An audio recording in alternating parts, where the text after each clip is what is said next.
So here we are with the electric Nissan truck that we recently purchased.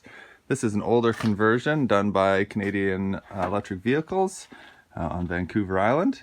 Under the hood here, we see the plug. That's the charge plug right there. Comes in. Under here is one of the battery boxes.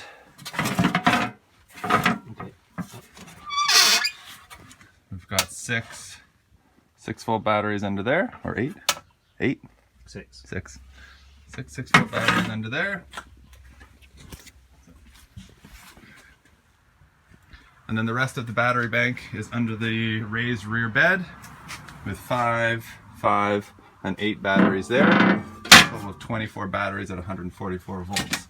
We now have the main 12-volt accessory battery back here as well, currently on the charger, along with the what we are assuming is the power brakes pump motor. So the motor controller that's currently in here is a Kodiak controller by Auburn Scientific. I looked these up. These guys unfortunately went out of business, but I have heard that this is a solid motor controller, 600 or 650 amp capability, I believe. It is connected by 3 main terminals here. We've got battery positive. One of them's battery negative. Is that battery negative? Yeah, I think so. And then the bottom one is motor. And then the bottom one is for the motor. And then underneath that is a lower voltage unit. It's a plug with 7 wires coming out of it. That's this right here. It has 7 wires coming out of it, and all of the wires end up in this box here. The orange, red. Right here is the end of that controller wire that comes out of the motor controller. So we've got red, orange, yellow, green. Is that brown? Brown and white. I'm going to various different things in this box. This is the main contactor, which we have had out and we have bench tested, and it still functions. However, the main issue is that when we turn the key on, the contactor does not activate for whatever reason. Within this box, we have the emergency disconnect, which maybe we should switch to off since we're looking in there. This over here, we believe is the amp shunt right there. And then we have a couple of relays. The relay at the bottom, we have discovered, is the heater relay. And this one at the top here is possibly part of the idle circuit, but still not 100% sure. However, some of the wires on this relay are attached. We've got a big resistor, 100 ohm resistor, and they are attached to the main contactor. Yep, that's correct. Yep. Back here behind the battery box, we have the potentiometer that is attached to the accelerator pedal. Now that functions. We've pushed the accelerator pedal and it does move. This is the contact at the top. There's a white cable coming in. That's to the micro switch. The contactor to the pot is on the side, down the side. Okay. I see. So there we go. The contactor into the pot is that gray wire going in the side. This is the micro switch, which would be possibly for the idle. Well, yeah, I believe it's something to do with the idle circuit. Okay, because the other end of that white wire is this one here, right? Yeah, that's right. Yeah. So that is the other end of that white wire, which gray goes into this black wire right here, which is the micro switch. That's correct? the micro switch on the bottom of the main contactor. On the bottom of the main contactor. Okay, so one of the things to do was he wanted, okay, so to measure the voltage from this terminal, the V plus terminal, to ground. So that was one we did. Okay. Okay. Okay. So we are on the V plus on the motor controller. Still on chassis ground. We're reading 1.2 volts, and we turn the ignition back up to 35-ish. 34. And ignition off, and then it drops back down. Okay, so right now we have the meter connected to the It's the red wire from the controller. The red wire from the controller to chassis ground with no ignition, and we're reading 1 volt. 1 volt. Okay. Now we're going to turn the ignition.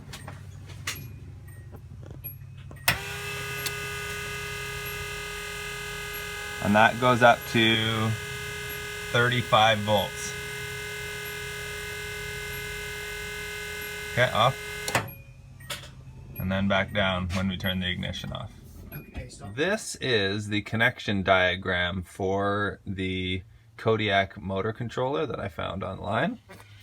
And so, zooming in, we have the motor controller right here with its 3 contacts. Battery positive, battery negative, and the motor. And then the low voltage wire that comes out has all of these ones. Green, yellow, orange, yellow, brown, green, red, white. It shows which ones go to the potentiometer, and then it shows these other 3 circuits. Main enable switch, low power mode switch, economy mode switch. We are assuming that one of those circuits operates the idle for the automatic transmission, but not sure exactly which one. Just right into this box here.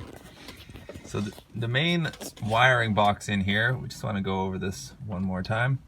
In here we have the black wire. This is the wire that comes from the motor controller with all the low voltage wires that we just discussed on the wiring diagram. We have the white wire, goes to the pot, but we believe it's the micro switch on the top of the pot. Correct? Oh, that's right, yes. The gray wire down here Goes to the pot. goes to the pot. That is the actual variable resistor one. And then all the rest of the wires are pretty much connected to the motor controller, and then they all go out to various different things.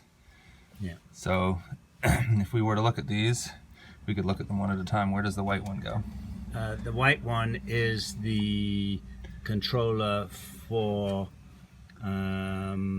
this. What does it do? I see it going back out of the box here. It controls the relay. It controls this relay. It's connected to this relay. Okay. Yeah, that's the white one. The The green and brown, we're unsure. Is that right? let me have a look at the diagram over there.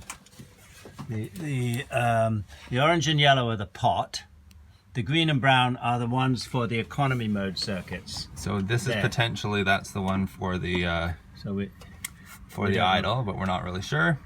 The green and the orange and green, is it orange? orange and yellow. Yellow, orange and so yellow. There's yellow and there's orange. And they go straight to the They pot. go straight to the pot. We can see that one going into the gray pot wire right But there. they are also connected to a number of other things. Yeah, There's something in this little brown box, whether it's just a connector or some kind of electronic. some kind of device, because otherwise the 2 black wires which come from the contactor on the bottom of the main controller, or the main contactor, That's the micro switch, right? that's the micro switch. Yeah.